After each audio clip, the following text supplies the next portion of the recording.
दोस्तों major development ये है कि पाकिस्तान तहरीक इंसाफ और अचकजई साहब से मुलाकात के बाद कल का लाएअमल दे दिया गया है और एक पार्लिमानी कमेटी की मीटिंग हुई है जिसमें हर इलाके से एमपीए को अपने साथ 100 बंदे लाने की हदायत जारी की गई हैं और ये टास्क जो है वो सुहेल अफरीदी की तरफ से दिया गया।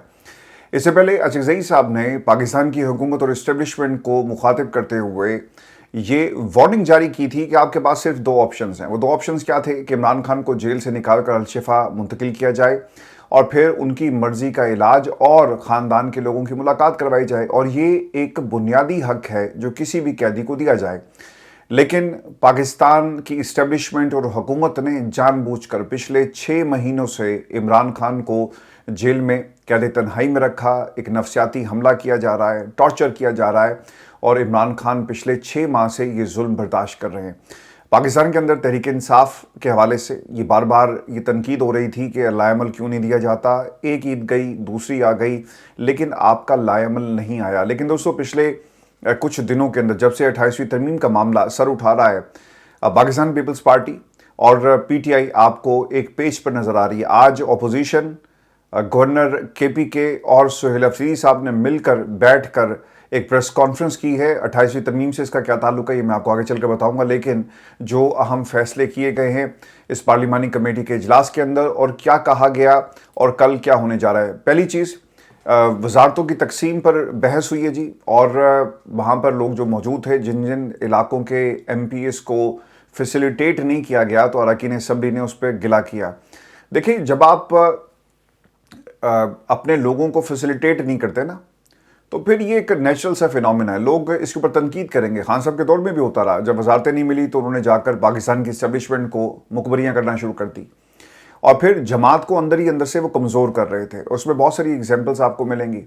अब हो ये रहा है कि इन्होंने एक डेडलाइन दे दी है कि अगर आपने वजारतों के मामले के ऊपर कोई नज़रसानी ना की तो फिर हर इजलास का बायकॉट किया जाएगा। पाकिस्तान तहरीक इंसाफ का एमपी अगर बायकॉट करके असम्बली के फ्लोर से निकल जाएगा तो यकीनन एक बहुत बड़ा सेटबैक होगा। अब जो चीफ विप हैं अकबर अयूब साहब, उन्होंने इस इजलास की सदारत की जहाँ पर ये तमाम बातें बहस व तकरार हुई है। देखिए, जब आप जमात के अंदर इमरान खान की रिहाई के मैंडेट को लेकर चलते हैं ना, और वो भी पूरा ना हो रहा हो, और जो मैंडेट आपके पास है कि एहतजाज होगा, धरने दिए जाएंगे, इमरान खान की रिहाई के लिए हम कोशिश करेंगे, तो फिर लोगों ने आपसे सवाल करना है। और वो लोग जो जमात के अंदर आपके ऊपर नज़र रख के बैठे हैं, आपके इर्द गिर्द आपके दुश्मन हैं, Ali Amin Gandapur and the rest of the company मुखालफिन से भरा हुआ है, तो वो फिर आपको इतना आसानी के साथ एक सेफ पैसेज नहीं देंगे। जब आप वजारतें तकसीम कर रहे थे तो लोगों ने तो फिर आपसे सवाल करना है कि भाई वजारतें तुम आपस में तकसीम कर रहे हो तो बाकी लोगों को भी इस पूरे अमल में शामिल किया जाए। लेकिन 90 के करीब जो लोग हैं, सबको वजारतें नहीं दी जा सकती। पाकिस्तान तहरीक इंसाफ के अंदर इसकी टाइमिंग बहुत ही गलत थी, वजारतों की तकसीम की और लोगों को इसमें शामिल करना ऐसे वक्त में जब इमरान खान की आंख का मसला है, रिहाई का मसला है, तहरीक का मसला है, बहनों से मुलाकात का मसला है और तमाम लोगों की नज़रें, ये सिर्फ केपीके की आवाम या इन 90 जो खंबे थे इनके ऊपर सिर्फ इनकी नज़र नहीं है, सिर्फ इस पूरे मामले पर सुहेल अफरीदी के ऊपर पूरा मुल्क आपकी तरफ देख रहा है।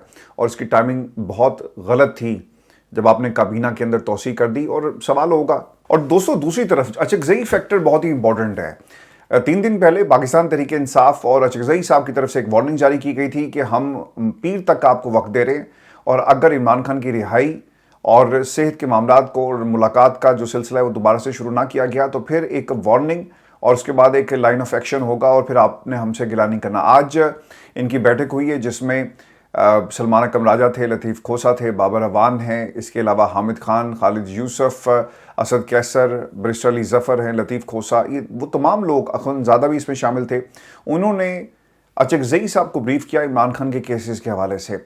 अब ये जो ब्रीफिंग है, केसेस कहाँ पर मौजूद हैं, इनका स्टेटस क्या है, किस अदालत में, और इमरान खान की सज़ा यानी जो अपने मंतकी अंजाम, यानी मंतकी अंजाम से मुराद ये है कि आखिरी प्लेटफॉर्म एपलेट ट्रिब्यूनल या एपलेट जो प्लेटफॉर्म है सुप्रीम कोर्ट ऑफ पाकिस्तान, जिसका एक और जो हुलिया बिगाड़ कर एक आईनी अदालत बना दी गई, ये आखिरी महाज होगा जहां से इमरान खान की सज़ा के ऊपर मोहर लगाकर उनको हमेशा जेल के अंदर रखा जाएगा। और फिर कोई रास्ता नहीं होगा जिसमें इमरान खान की रिहाई के लिए या इमरान खान की सज़ा को ख़त्म करने के हवाले से किसी लेवल पर कोई काम शुरू हो सके।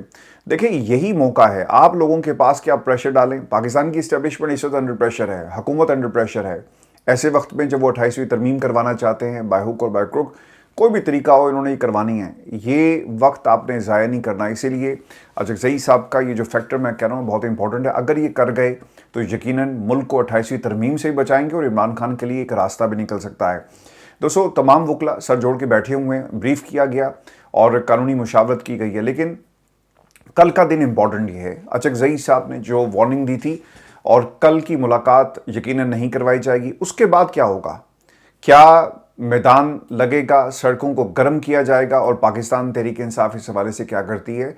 और दोस्तों एक और मेजर डेवलपमेंट ये हुई है कि इमरान खान को अल-शिफा हस्पताल मुंतकिल करने के हवाले से एक दरखास्त सुप्रीम कोर्ट पाकिस्तान में दायर की गई है और ये नईम हैदर पंजोता की तरफ से दरखास्त दायर की गई। दरखास्त में इमरान खान को शिफा इंटरनेशनल हस्पताल मुंतकिल करने, ज़ाती मुआलजीन से इलाज कराने और फैमिली को मुकम्मल रसाई देने की इस्तदा की गई। इस्लामाबाद हाई कोर्ट ने चीफ कमिश्नर इस्लामाबाद को इमरान खान के चेकअप के लिए एक मेडिकल बोर्ड तश्कील देने और उसकी रिपोर्ट की बुनियाद पर इमरान खान को हस्पताल मुंतकिल करने या ना करने का फैसला करने का हुक्म दिया और इस फैसले के खिलाफ ये अपील दायर की गई है। लेट्स सी के सुप्रीम कोर्ट ऑफ पाकिस्तान के को रहम आता है, उनको इंसाफ के तकाजे पूरे करने याद आएंगे या फिर इस दरख्वास्त को भी रोक लिया जाता है। इससे पहले भी बहुत सारी दरखास्तें इमरान खान के हवाले से रोकी गई। यहाँ पर घंटों के हिसाब से रिलीफ दिया जाता है, फैसले हक में आ जाते हैं, लेकिन इमरान खान को कई महीने गुजर जाने के बावजूद जो मेडिकल एक्सेस है वो नहीं दिया जा रहा। तो लेट्स सी कि इसके ऊपर सुप्रीम कोर्ट ऑफ पाकिस्तान इस दरख्वास्त को कब टेकअप करती है और कब इसके ऊपर फैसला जो वो दिया जाएगा। लेकिन दोस्तों कल का दिन इंतहाई अहम है। मंगल अडयाला के बाहर दंगल और तहरीक इंसाफ के वर्कर्स भी जाएंगे। इससे पहले अगर आपको याद हो तो अलीमा खान ने कहा था कि वर्कर्स ना आए, लेकिन इस दफ़ा सोहेल अफरीदी और पार्लिमानी कमेटी के अंदर ये फैसला किया गया कि हर एमपी अपने साथ 100 के करीब जो वर्कर्स हैं वो लेकर अडयाला की तरफ मार्च करेगा। अब ये भी देखना है कि अटक पुल के ऊपर इनको रोका जाता है, इस्लामाबाद की हदूद के अंदर रोका जाता है और पंजाब पूरे से ये भी आपको याद रखना है कि पंजाब के अंदर मोइन साहब जो हैं ओपोजिशन लीडर, वो भी तमाम एमपीएस के साथ अडयाला जाएंगे। तो इनको किस मकाम पर रोक लिया जाता है? हमने इससे पहले भी जब भी कॉल दी गई लोगों को रोका गया और अडयाला के बाहर पहुंचने से पहले ही रोक दिया गया। लेकिन मेरे लिए जो सबसे इम्पोर्टेंट चीज़ जो मैं देख रहा हूँ वो ये है कि जब आप अडयाला के बाहर पहुंच जाते हैं और शाम हो जाती है तो उसके बाद वो खामोशी से लोग वहाँ से डिस्पर्स हो जाते हैं और अगला लाएमल क्या होगा कि आप वहीं पर बैठेंगे, आप धरना देंगे और अगर धरना दे दिया गया तो वाटर कैनन का जब इस्तेमाल होता है फिर लोग चले जाते हैं। उसके बाद क्या होता है? और एक रेगुलर फीचर बना हुआ है पाकिस्तान तहरीक इंसाफ को सिर्फ बहनों के साथ वहाँ खड़े होकर और इजहार यकजहती करके सिर्फ अपना काम पूरा नहीं करना बल्कि आपको आइंदा का लाएमल भी देना है। ये भी एक्सपेक्ट किया जा रहा है कि अचकज़ई, अल्लामा राजा नासिर अब्बास और जितने भी सेनेटर्स हैं वो पहुँचेंगे अडयाला के बाहर। और दोस्तों एक लिस्ट भी हमने तैयार की है। मैंने आज पेशावर में जो हमारे दोस्त हैं मैंने उनसे रब्ता किया और मैंने ये पूछा जो मेरा सवाल था और आप तमाम दोस्तों के लिए ये जो खबर इकट्ठी की है कि कितने लोग गए थे। तो बताया जाता है कि लास्ट टाइम भी जो पीटीआई का एमपी है वो सारे का सारा नहीं पहुंचा, उसमें लोगों के तहफ़्फ़ुज़ात दिए थे। देखिए जी, एक तो लोग कोई गिरफ्तारी देने के लिए तैयार नहीं है। वो कहते हैं कि यार हम मारें खाएं सब कुछ करें, वजारतें तुम किसी और को तकसीम कर देते हो। और यही आज पार्लिमानी कमेटी में बहस हुई है कि हमें कहा जाता है 100 बंदे लेकर आओ, लेकिन वजारतें यहाँ पे कौन लेकर जा रहा है? तो ये 4, 5, 7 लोग जो इस वक्त केपीके में आपको लाइमलाइट में नजर आते हैं, इनके खिलाफ एक महाज बन रहा है। लेकिन मेरी आप तमाम दोस्तों से रिक्वेस्ट है, जो लोग हमें सुन रहे हैं और जो फैसला कर सकते हैं, आपको अपने आपस के इख्तलाफात को साइड पे रखकर इमरान खान के लिए कोशिश करनी चाहिए। देखें ये वजारतें, ये हुकूमतें सब धरी की धरी रह जाएंगी और अगर खुदा ना खास्ता इमरान खान को कुछ हो गया। और दोस्तों आज एक और मेजर डेवलपमेंट ये हुई है कि अपोजिशन फैसल करीम कुंडी साहब, गवर्नर पाकिस्तान पीपल्स पार्टी, और सोहेल अफरीदी साहब एक ही बेंच पे बैठे हुए थे और उन्होंने मिलकर वफाक को एक सख्त किस्म का पैगाम दिया। ये दुनिया को ना सब बेवकूफ़ समझते हैं, लेकिन पीपल्स पार्टी वाले, उनकी ज़रूरत है पाकिस्तान तहरीक इंसाफ और इन्होंने हमेशा इमरान खान के कंधे को इस्तेमाल किया। आज अगर 28वीं तरमीम का मामला ना होता और जिस तरह से टफ टाइम जरदारी साहब को इस वक्त दिया जा रहा है, बिलावल जरदारी को दिया जा रहा है, और यूई के मामले पर जो इस वक्त कुछ बातें कही जा रही हैं कि इनकी कुछ ऑडियो वीडियोस किसी के हाथ लग गई, ये सिर्फ एक स्पेकुलेशन है, इसके किसी ने ठोस सबूत तो नहीं दिए, लेकिन ये बातें रिकॉर्ड पर मौजूद हैं कि इस किस्म की र्यूमर्स हैं। अब सवाल ये पैदा होता है कि अगर ये मामला ना होते तो आज आप एक बेंच, एक टेबल और एक ही लाइन जो है वो शेयर ना कर रहे होते। ये जिस लाइन में आप लगे हुए हैं ना तहरीक इंसाफ के साथ, तहरीक इंसाफ को सर नज़र रखनी है पीपल्स पार्टी पर, चूँकि ये हमेशा इमरान खान का कंधा इस्तेमाल करके इन्होंने सियासत की है। बल्कि हर जमात का, हर पाकिस्तान के अंदर जो अपनी सर्वाइवल की जंग इस वक्त लड़ रहा है वो यही करता है कि ठीक है हमारा उल्लू सीधा होगा, हम निकल जाएंगे और पाकिस्तान की अवाम जाने, हुकूमत जाने, इस्टेब्लिशमेंट जाने, लेकिन हमें हमारा हिस्सा पूरा मिलना चाहिए। 18वीं तरमीम के ऊपर किसी किस्म का कॉम्प्रोमाइज़ नहीं किया जाएगा, और अगर कॉम्प्रोमाइज़ हो गया तो सबसे बड़ा कट लगेगा इनके पैसों के ऊपर और सारी जो जिम्मेदारी है, यानी एक सूबाई हुकूमत, और उस हुकूमत के पास इख्तियारात नहीं होंगे फिर आप क्या करेंगे, उस हुकूमत के पास फाइनेंशियल एटोनमी नहीं होगी फिर आप क्या करेंगे।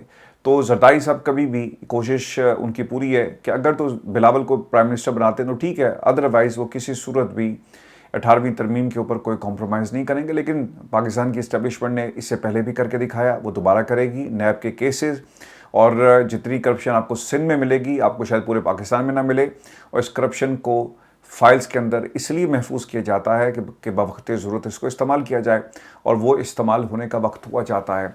दोस्तों आज जो लोग वहाँ पर मौजूद थे, एक तो जी अपोजिशन लीडर डॉक्टर इबाद साहब मौजूद हैं, गवर्नर केपी के वहाँ पे मौजूद थे, इसके अलावा सोहेल हफरीदी थे, और इसके साथ साथ बाबर सवाती साहब भी वहाँ पे मौजूद थे, स्पीकर केपी की असम्बली। अब वन बाय वन इनका मुद्दा क्या है ये भी मैं आपके साथ शेयर कर देता हूँ, और ये किस बुनियाद के ऊपर इकट्ठे हुए। एक तो जी स्पीकर सूबाई असम्बली ये कहते हैं कि खैबर पख्तूनख्वा का CNG की पैदावार में अहम किरदार, KPK को इसके हक से महरूम किया गया, गंदुम की तरसील के ऊपर पाबंदी, इजलास में CNG और गंदुम के मामला पर तफसीली बातचीत, आइन के आर्टिकल, खैबर पख्तूनख्वा के वज़ीर आला सोहेल हफरीदी साहब का क्या नुक्ता नज़र था। और दोस्तों मैं आपको ना आगे चलकर इस खबर के बाद कुछ चीज़ें आपके साथ शेयर करूँगा कि मुल्क का जो इस वक्त मुआशी बहरान है इसमें पंजाब हुकूमत क्यों ज़िम्मेदार है, और पाकिस्तान में एक हुकूमत पंजाब जी जो सूबा है अगर ये तरक्की करेगा, यानी अगर यहाँ की फैक्ट्रियाँ चलेंगी तो पाकिस्तान को क्या फ़ायदा होगा। लेकिन किसान का इस्तेसाल, एग्रीकल्चर और बाकी जो मामलात हैं वो इस हद तक पीछे जा रहे हैं कि पूरा मुल्क इस वक्त सफ़र कर रहा है। सोहेल हफरीदी ये कहते हैं कि आइन के आर्टिकल 151 के तहत कोई भी सूबा खुराक की तरसील पर पाबंदी नहीं लगा सकता, लेकिन लगी पंजाब के अंदर। आइन के आर्टिकल 158 के मुताबिक गैस पैदावार करने वाले सूबे को, पैदा करने वाले सूबे को पहले हक हासिल है कि वो अपनी ज़रूरियात पूरी करे। पंजाब हुकूमत खैबर पख्तूनख्वा के साथ ज़्यादती कर रही है। वफाक के नोटिस में मामला लाने के बावजूद पंजाब हुकूमत को कोई नहीं रोका जा रहा। गैस की बंदिश है, फिर इसके साथ साथ जो सूबों को जो पैसे देने आपके दहशतगर्दी से निपटने के लिए वो भी पैसे नहीं दिए गए। तो इन तमाम चीज़ों का आज जिक्र किया गया इस प्रेस कॉन्फ्रेंस में। आटे की तरसील है, गंदम का मामला है, लेकिन पंजाब ने मुकम्मल तौर पे पाबंदी लगाई कि पंजाब से गंदम किसी सूरत भी सूबे से बाहर जो है वो नहीं जाएगी। दहशतगर्दी के मामलात में अगर हमारी हिकमत अमली पर अमल किया जाए तो 100 दिनों में अमन जो है KPK में कायम हो सकता है, लेकिन कुछ लोग नहीं चाहते। AIP के 37 अरब रुपये में से 12 अरब रुपये का कट लगाया गया, वो भी पैसे इनको नहीं दिए गए, और फिर बहुत सारी चीज़ें हैं जिसके ऊपर इस वक्त KPK सरापा एहतजाज है।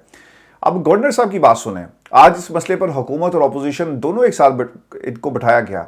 CNG बाकी मामला तो उन्होंने इसी तरह बातें कही हैं। लेकिन दोस्तों पाकिस्तान पीपल्स पार्टी को अगर आप ये समझते हैं कि उन्हें KPK के हालात का कोई ख्याल है और वहाँ की आवाम का, तो ये सिर्फ एक मजाक है और कुछ नहीं है। इनका बैठना, अपोजिशन लीडर का बैठना, ये वो लोग हैं जो इमरान खान को बुरा भला कहते हैं, गालियाँ निकालते हैं।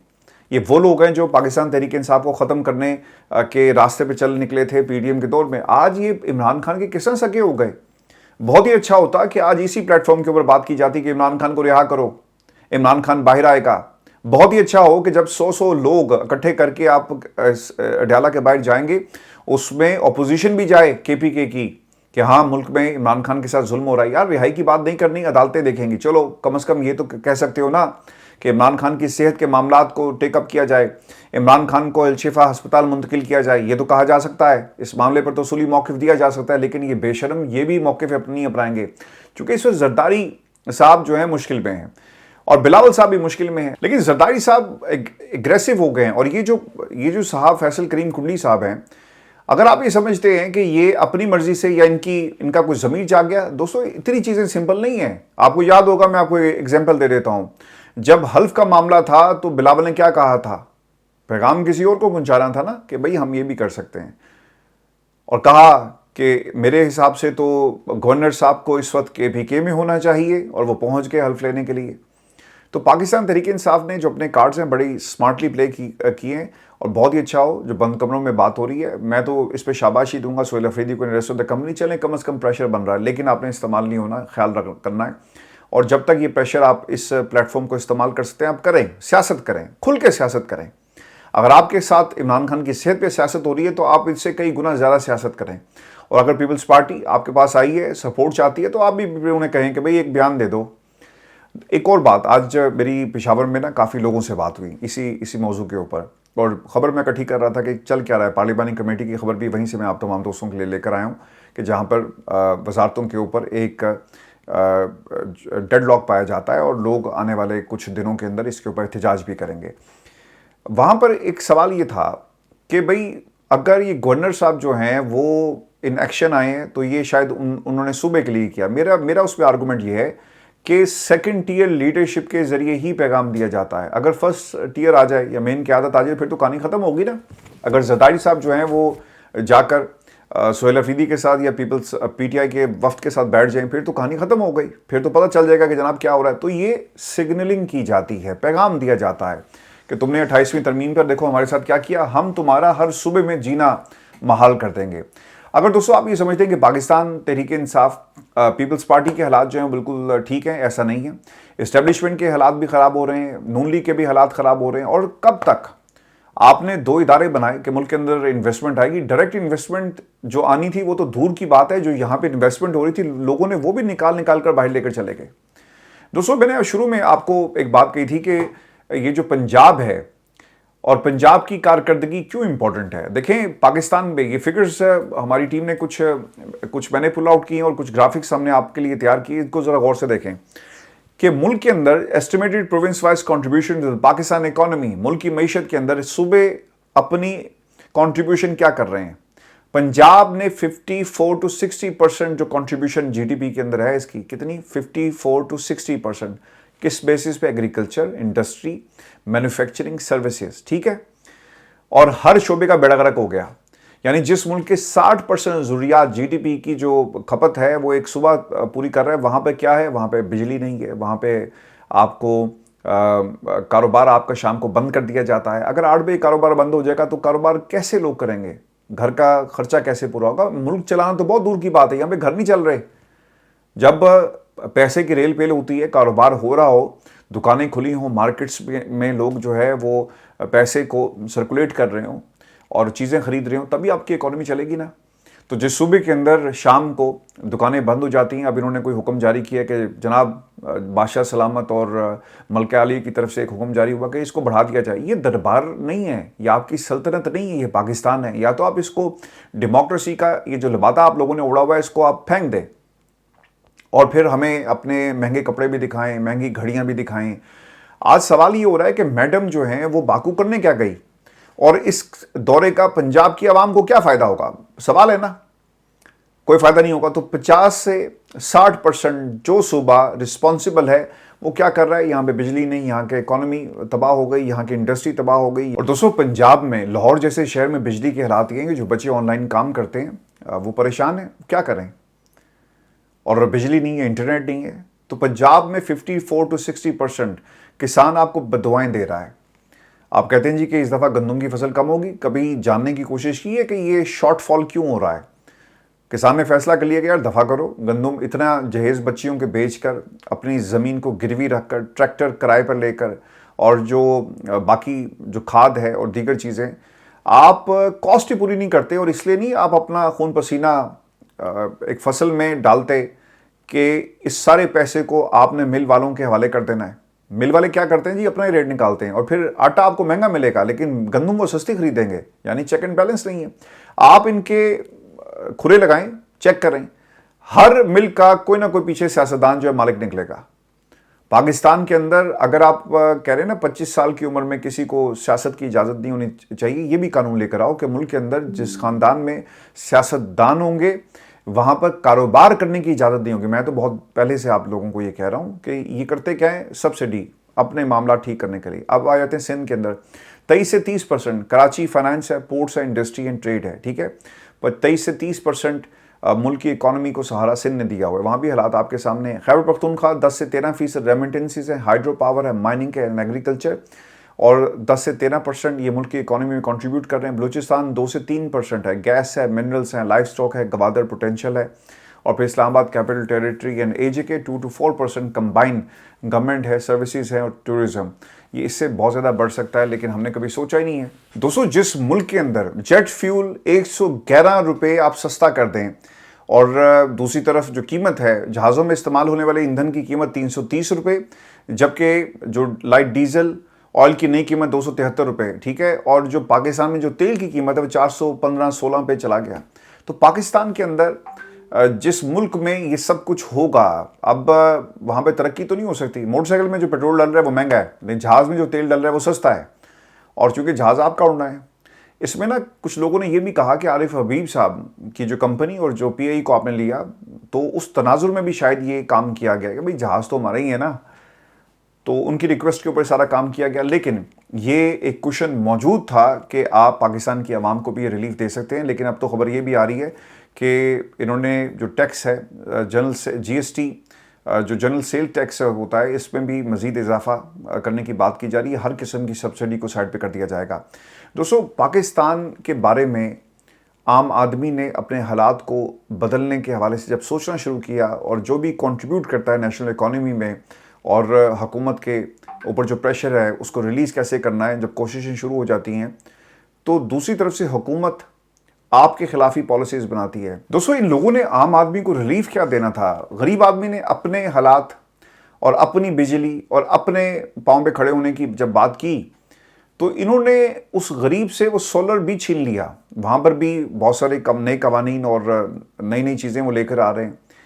आपके सामने एक वीडियो चल रही है, ये DI खान की है, कल से सोशल मीडिया के ऊपर ये सर्कुलेट कर रही है, जिसमें पूरे का पूरा शहर जो है, हर छत के ऊपर आपको सोलर नजर आएगा। देखें, हर घर में कम से कम 15 से 20 हज़ार का बिल आता है। बिल्कुल ठीक हो गया। अगर एक बंदा जिसकी तनख्वाह 70,000 रुपया है, 20,000 उसने बिल दे दिया, 20,000 घर का किराया दे दिया, 30,000 में वो ज़िंदगी कैसे गुजारेगा? फिर उसने कहीं आना है, जाना है, काम पे जाएगा, 10-15 हज़ार अगर वो पेट्रोल में डाल देगा, फिर वो जिएगा कैसे? बच्चों की तालीम है, बाकी मामलात हैं। मरीम नवाज को कहना कि आपके घर का बजट क्या इसमें बन जाएगा, बनाकर दिखाएं। पाकिस्तान की आवाम ने क्या किया? ये डेरा इस्माइल खान के तनाजुर में जो मैं आपसे बात करना चाह रहा हूँ कि पाकिस्तान की आवाम ने एक काम ये किया कि भाई बिजली आ भी नहीं रही, हम बिल भी दे रहे हैं, क्यों ना हम सोलर लगाकर एक तो पाकिस्तान की हुकूमत के ऊपर बोझ जो है वो कम करेंगे। इन जालिमों ने ये किया कि इनको एहसास ये हुआ कि यार IPP से जो हमने कई कई सालों के ठेके किए हुए हैं, कॉन्ट्रैक्ट्स किए हुए हैं, इनको पैसा कौन देगा? बिजली बने ना बने, हमने इनको पैसा देना है। जब लोग बिजली इस्तेमाल नहीं करेंगे और सोलर लगा के वो घर में बैठ गए, तो इस बिजली को जिससे पैसा जनरेट होकर हमने IPPs का पेट भरना था, अपना पेट भरना है, तो ये काम तो रुक जाएगा। तो इन्होंने फिर ये काम किया कि इन्होंने सोलर्स को रेगुलराइज करना शुरू कर दिया, इस पर टैक्सेस और न जाने क्या क्या लाइसेंस भी इन्होंने लगा दिए कि लाइसेंस लेंगे, पैसा मज़ीद सरकार के पास जाएगा। तो इनको बाद में ये एहसास हुआ। अब कहते हैं जी कि हर घर में बिजली होगी। देखिए, अगर ये 20,000 का एक कुशन पाकिस्तान में एक आम बंदे को मिल जाए ना, ये बहुत बड़ा रिलीफ होता है कि बिजली आप अपनी बना रहे हैं, घर में बिजली आप खुद अपनी इस्तेमाल करेंगे, और आपने सरकार के ऊपर अब इन्हिसार नहीं करना। ना बिजली जाएगी और ना ही आपकी परेशानी। इससे आपकी इंडस्ट्री, आपकी छोटी छोटी जो आपकी कॉटेज इंडस्ट्रीज़ हैं वो आप बना सकते हैं, फिर और बहुत कुछ हो सकता है। लेकिन पाकिस्तान की हुकूमत इस तरफ नहीं सोचती। आपको ना मैं एक और वीडियो दिखाता हूं। और चीन ने दुनिया का सबसे बड़ा ऑफशोर सोलर फार्म जो है वो बनाया। ये वीडियो आपके सामने चल रही है। उन्होंने पानी के ऊपर, ठीक है ना जी, और नेशंस ऐसे ही खड़ी होती हैं, वहां पर तारीफ करनी नहीं पड़ती है आपको कि आपकी टाई बड़ी अच्छी है सर, आप बहुत अच्छे लग रहे हैं, और डोनाल्ड ट्रंप, मैं आपको दोबारा से एक नोबेल इनाम के लिए जो है नामजद करना चाहता हूं। फिर आपको इस किस्म की चापलूसी की जरूरत नहीं पड़ती। दुनिया को नजर आता है ना कि डोनाल्ड ट्रंप, यार ये वही डोनाल्ड ट्रंप है ना जिसे कैपिटल हिल पे जिसकी जमात ने हमला कर दिया और आपने कहा कि देखो पाकिस्तान का डोनाल्ड ट्रंप, यही बात कही गई ना। ये लोग अब भूल जाते हैं, डिमेंशिया है, अपनी कही हुई बातें भूल जाते हैं। वो शख्स नवाज शरीफ बाबूजी, एक ताजिर, एक कारोबारी शख्सियत जिसकी असल पहचान ही कारोबार है, वो कहते हैं कि जनाब क्या मैं इनके साथ हाथ मिलाऊं जो मुझे गीदड़ कहते हैं। आप अपनी बातें खुद ही कहकर भूल जाते हैं। नेशनल रिकन्सिलिएशन ऑर्डर भी आपने उस पर दस्तखत किए, बिसा के जमहूरियत भी हो गया, सब कुछ। तो पाकिस्तान में इन ख़ानदानों को आपका, मेरा, हमारे बच्चों का, इस मुल्क की मईशत का कोई ख्याल नहीं है। ये बड़ी बड़ी एग्जाम्पल्स आपके सामने मौजूद हैं। और दोस्तों, मैं आपको एक खबर ये भी दे दूं कि मुल्क की तारीख का सबसे बड़ा टैक्स जो है ये हुकूमत लगाने जा रही है। और अगर आप पिछले 4-5 सालों का अगर मुआवजा करें तो आपको पता चलता है कि ये टैक्स कहाँ पे मौजूद है। Over 400 billion collected from the petrol levy under the Shahbaz government while the public struggles with the rising living cost. 128 billion Khan Sahab के दौर में 2022 में था, और आज 25 में 1220 बिलियन, और 26 में अभी पूरा साल नहीं हुआ 1205, यानी ये तकरीबन कोई 2000 बिलियन तक जाएगा। और ये हुकूमत कहती है कि जनाब हमने सब कुछ जो है वो पाकिस्तान के वसी तर मफाद में किया। और वो अरस्तू साहब, आप यकीन करें इनके चेहरे देखने को अब दिल नहीं करता। एक किसान का आज मुझे फ़ोन आया और वो आंसुओं से रो रहा था, आप यकीन करें। और मुझे एक लम्हे के लिए फील हुआ कि आई विश कि मैं इसके लिए कुछ कर सकता। मासवाए दोस्तों, हम आपकी आवाज़ बुलंद करने के अलावा, लोगों को शर्म दिलाने के अलावा, जो हमारा काम है वो हम करेंगे। और इंशाअल्लाह पाकिस्तान के अंदर, आज किसी दोस्त ने लिखा हुआ था कि तज्जिए तबसरे, मेरे भाई अगर ये तज्जिए तबसरे कुछ भी ना हो और ये ख़बरें आप तक ना पहुँचे, पाकिस्तान का बेशर्म मीडिया तो कुछ नहीं दिखा रहा। आपको क्या लगता है कि पिछले 5 सालों से बेरोज़गार होकर आपके नेशनल मीडिया को खैर बात कहना क्या ये आसान काम है? 2019 से सिलसिला शुरू हुआ है। हर दौर के अंदर ये सहाफ़त का गला जो है वो दबाया गया, लेकिन इस दफ़ा जो हो रहा है ना, इससे पहले हमने कभी नहीं देखा। और आप क्या चाहते हैं कि ऐसी सहाफ़त में हम भी चले जाएं और वहाँ पे खड़े होकर इस सिस्टम का हिस्सा बन जाएं, जहाँ पर कहा जाता है, कान में आकर कहा जाता है कि सवाल पूछें, और अगर आप सवाल नहीं पूछते तो नौकरी से फारिग कर दिया जाता है, ख़बरें आपकी मार दी जाती हैं। तो ये हकीकतें आप तक हम इंशाल्लाह इसी तरह पहुंचाते रहेंगे। मीडिया ने नहीं आपको कुछ बताना है। और दोस्तों, राणा साहब ने यूटर्न लिया तो फिर लोगों ने इनको फिर पकड़ लिया। इन्होंने कहा कि अच्छा राणा साहब इंज ते कानूनी जान देवांगे, और फिर इनको आईना दिखाया गया। और वो एक असिस्टेंट कमिश्नर साहब हैं जी, लैंड रेवेन्यू बनने का एजाज़ हासिल हुआ किसको जी, कम उम्री में। और फिर उसके बड़े चर्चे थे पाकिस्तान पूरे में। तो लोगों ने कहा जी कि इस हिसाब से, यानी इनकी उम्र है जी 23 साल, ठीक है। इनका नाम है राव तला जावेद साहब हैं जी, 23 साल इनकी उम्र है इस बच्चे की। बच्चा ही है ना जी, कमिश्नर तो बन गया लेकिन वोट नहीं ये दे सकता। यानी ये सूबे के अंदर अपने ज़िले में कहीं ना कहीं जब इसकी ड्यूटी लगेगी लॉ एंड ऑर्डर के हवाले से, और अगर इसकी इंतखाबात के हवाले से कहीं ड्यूटी लग गई तो ये उसकी निगरानी कर सकता है, लेकिन ये वोट ही नहीं दे सकता। तो ये एक बेहुदा किस्म की एक एग्जाम्पल दी गई, मिसाल दी गई, और फिर इस ख्वाहिश का इजहार किया गया जिसका पाकिस्तान की आवाम ने इनको बेहतरीन तरीके से जवाब दिया। दोस्तों, कुछ फिगर्स है, मैं ये भी आपके साथ शेयर कर देता हूँ। और ये फिगर्स हमें क्या बताती हैं कि अगर 18 से 25 साल के नौजवानों को वोटर लिस्ट से निकाल दें तो वोटर लिस्ट की सूरत हाल क्या होगी। इस वक्त पाकिस्तान के सियासी मंजरनामे पर बहस चल निकली है कि 18 से 25 साल के नौजवानों को वोट के हक से महरूम किया गया। और डेटा जो इस वक्त मौजूद है, बताया जाता है कि इस डेटे के मुताबिक अगर ये कर लिया गया तो 13 करोड़ से ज़ायद वोटर्स में से 2.5 करोड़ वोटर्स निकल जाएंगे। और अगर वोट डालने की उम्र 18 से 25 हो जाती है। अब इसमें ना एक और चीज़ भी है, जब 17 साल 2017 के अंदर 2016-17 में जो इमरान खान का वोटर था या इमरान खान से प्यार करता था और है, आज उसकी उम्र कितनी है? 26 साल, ठीक है। 2016 से आप काउंटडाउन शुरू करें, 16 और आज 26, 10 साल फ़र्क आ गया, तो आज वो 27 साल का हो गया। तो उस वोटर का आप क्या करेंगे? तो ये एक नस्ल का मामला नहीं, आप जो मर्जी कर लें, आप जिस मर्जी एज ब्रैकेट को टारगेट करें, आप पाकिस्तान तहरीक इंसाफ के वोट को ये कानून पास कर दें कि जो तहरीक इंसाफ को वोट डालेगा हम उसे कबूल ही नहीं करेंगे। आप बल्ला छीनें, आप निशान छीन लें, आप इमरान खान को काल कोठरी में सारी उम्र के लिए डाल दें। पाकिस्तान की आवाम जिस तरफ जा रही है, ये इनकलाब का एक पैगाम है। खामोश इनकलाब आहिस्ता आहिस्ता जो है ना वो सर उठा रहा है। फिर ये हमारी आज की वीडियो थी। अपने कमेंट्स जरूर भेजिएगा, चैनल को सब्सक्राइब करना मत भूलें। इजाज़त दीजिए, अल्लाह ने।